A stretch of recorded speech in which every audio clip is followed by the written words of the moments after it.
आदित्यनाथ योगी। गोरक्षधाम मंदिर के महंत आदित्यनाथ काफी पहले से अपने बयानों के चलते सुर्खियों में रहते आए हैं। यूपी में मिले प्रचंड जनादेश के बाद जब बीजेपी में सीएम की तलाश शुरू हुई तो योगी का जिक्र भी हुआ था, लेकिन उनकी दावेदारी उतनी वजनदार मानी नहीं जा रही थी और वजह थी कि उनके विवादास्पद बयानों से बनी उनकी छवि। कोई नहीं जानता था कि ये छवि ही उनकी सबसे बड़ी ताकत बनेगी। इस समय में हमें यह सुनना पड़े कि पश्चिमी उत्तर प्रदेश का हिंदू भी स्थापित हो गया। कहीं भी कुछ छिप और शक्तियां से उठा रही होंगी तो उनको रास्ते पर लाने के लिए जंग भी हाथ में होना आवश्यक है। इसलिए संत जागरण के संज्ञान में निकल पड़ेंगे, फिर कहीं आपको किसी के सामने विज्ञानी की आवश्यकता नहीं पड़ेगी, गुहार बनाने की आवश्यकता नहीं पड़ेगी। संत आदेश देगा और देश की सत्ता उस संत के आदेश के अनुसार चलती हुई दिखाई देगी। जिसे चुभता हो चुभे, जिसे खलता हो खले, जो भड़कता हो भड़के, योगी ने कभी इसकी परवाह नहीं की। या यूं कहें कि योगी आदित्यनाथ की पहचान ही इसी बेखौफ और सपाट जुबान के बोते बनी तो गलत नहीं होगा। कहने वाले उन्हें सीमित वर्ग का अतिवादी नेता बताते रहे, लेकिन वक्त ने साबित कर दिया कि सन्यास के जिस राह पर योगी चले थे वो मोक्ष तक ले जाए न ले जाए, सत्ता तक जरूर पहुंचाने वाली थी। मैं आदित्यनाथ योगी ईश्वर की शपथ लेता हूं कि हिंदुत्व की जो लहर उत्तर भारत में अब प्रचंड हुई है, योगी आदित्यनाथ सालों पहले से पूर्वांचल में उसकी बाढ़ लाते रहे हैं और अक्सर ये बाढ़ अपने किनारे भी तोड़ती रही है। योगी आदित्यनाथ हमेशा ही अपनी करने के लिए जाने जाते रहे और केंद्रीय नेतृत्व के साथ उनकी ठीक ठाक पटरी बैठने में मुश्किल दिखी। विधानसभा प्रचार के दौरान उनके अपने संगठन हिंदू युवा वाहिनी ने उन्हें सीएम बनाने की मांग रखी थी। दबाव बनाने के लिए हिंदू युवा वाहिनी ने कुछ सीटों पर अपने उम्मीदवार भी उतार दिए थे। बाद में आदित्यनाथ की समझाइश पर ये उम्मीदवार वापस हुए। माना गया कि ये सब योगी की मर्जी के मुताबिक ही हुआ।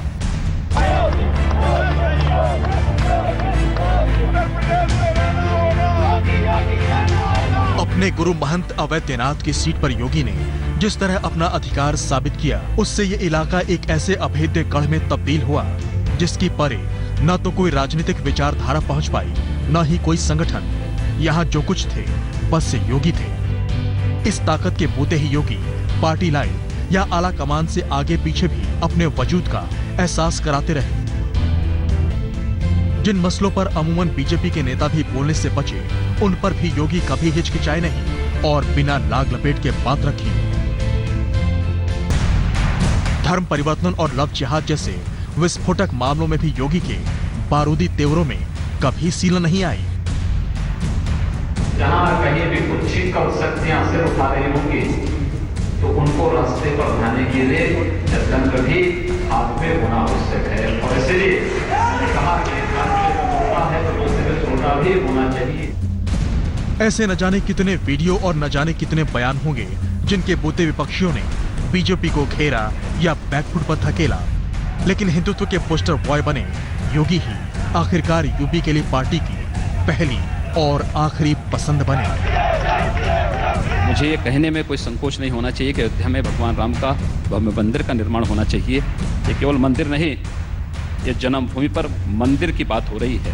भगवान राम के इस देश में लाखों मंदिर होंगे, लेकिन सवाल इस बात का नहीं कि मंदिर कौन सा, वो जन्मभूमि का मंदिर है। और जब देश गुलाम था तब भी राम जन्मभूमि के लिए इस देश का संत समाज तब भी सुख के लिए लड़ा। इसका मतलब यह है कि अगर आपको धार्मिक स्वतंत्रता है तो किसी दूसरे को भी धार्मिक स्वतंत्रता है। हाँ, हर एक को है, हर एक को। मैंने राम मंदिर निर्माण मक्का मदीना में करने की बात नहीं की। मैं राम मंदिर निर्माण के बाद यरूशलेम में नहीं कर रहा हूँ, वेटिकन सिटी में नहीं कर रहा हूँ, मैं अयोध्या में राम मंदिर के निर्माण की बात कर रहा हूँ। आज तक ब्यूरो। 5 जून 1972 को उत्तराखंड के पौड़ी के पंचूर गांव में हुआ था अजय सिंह बिष्ट का जन्म। जी हां, अजय सिंह बिष्ट। अजय सिंह बिष्ट पर नजर पड़ी थी गोरक्षु पीठाधीश्वर महंत अवैधनाथ की। अवैधनाथ ने अजय सिंह बिष्ट को दीक्षा देकर योगी आदित्यनाथ का नया नाम दिया। यही नहीं, योगी आदित्यनाथ को अवैधनाथ ने अपना राजनीतिक उत्तराधिकारी भी बना दिया। मैं आदित्यनाथ योगी ईश्वर की शपथ लेता हूं कि मैं विधि द्वारा स्थापित भारत के संविधान के प्रति सच्ची श्रद्धा और निष्ठा रखूंगा। ये एक नौजवान के योगी बनने, योगी से महंत बनने और महंत से सत्ता के सिंहासन तक पहुंचने की दास्तान है। वो साल था 1993 का, जब योग रक्षा पीठाधीश्वर महंत अवैधनाथ की नजर उत्तराखंड के पौड़ी के एक छोटे से गांव के नौजवान अजय सिंह बिष्ट पर पड़ी थी। तब अजय सिंह बिष्ट गणित में एमएससी की पढ़ाई के दौरान गुरु गोरखनाथ पर रिसर्च करने गोरखपुर आए थे। 1994 में महंत अवैधनाथ ने अजय सिंह बिष्ट को दीक्षा देकर योगी बनाया था। उनका नामकरण हुआ योगी आदित्यनाथ। यही उनका सच बना। चुनाव के हलफनामे में भी हर बार उन्होंने पिता के आगे महंत अवैधनाथ का नाम दर्ज किया। अवैधनाथ ने 1998 में राजनीति से संन्यास लेते हुए योगी आदित्यनाथ को अपना राजनीतिक उत्तराधिकारी भी घोषित कर दिया था।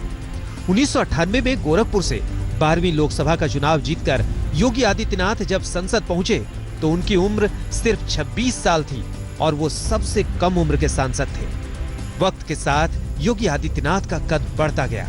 उन्होंने हिंदुत्व की राजनीति शुरू की।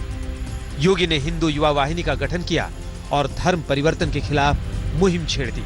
होली और दीपावली जैसे त्योहार कब मनाया जाए, इसके लिए गोरखनाथ मंदिर से फरमान जारी करते हैं योगी आदित्यनाथ। योगी आदित्यनाथ ने गोरखपुर के कई ऐतिहासिक मोहल्लों के नाम बदलवा दिए। उर्दू बाजार हिंदी बाजार बन गया, अलीनगर आर्यनगर हो गया, मियां बाजार माया बाजार हो गया। 12 सितंबर 2014 को 93 वर्ष की उम्र में महंत अवैधनाथ का निधन हुआ। गोरखपुर में ही वो समाधिलीन हुए।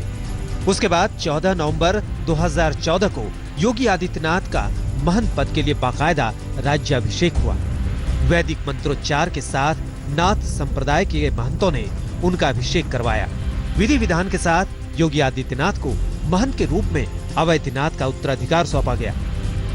इसी दिन योगी आदित्यनाथ पूर्वांचल के सबसे बड़े धर्मपीठ के नए धर्मराज बने और अब महंत आदित्यनाथ देश के सबसे बड़े सूबे के मुखिया बन गए हैं।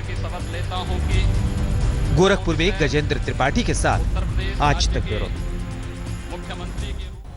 विवादित बयानों और योगी आदित्यनाथ का साथ पुराना रहा है, लेकिन इस फायर ब्रांड योगी की एक तस्वीर ऐसी भी है जिसे देखने वाले एक बारगी उस पर यकीन नहीं कर पाए। देखिए योगी की वो रेयर छवि और उससे बिल्कुल हमेशा जो उनकी छवि रही है उससे उलट तस्वीर।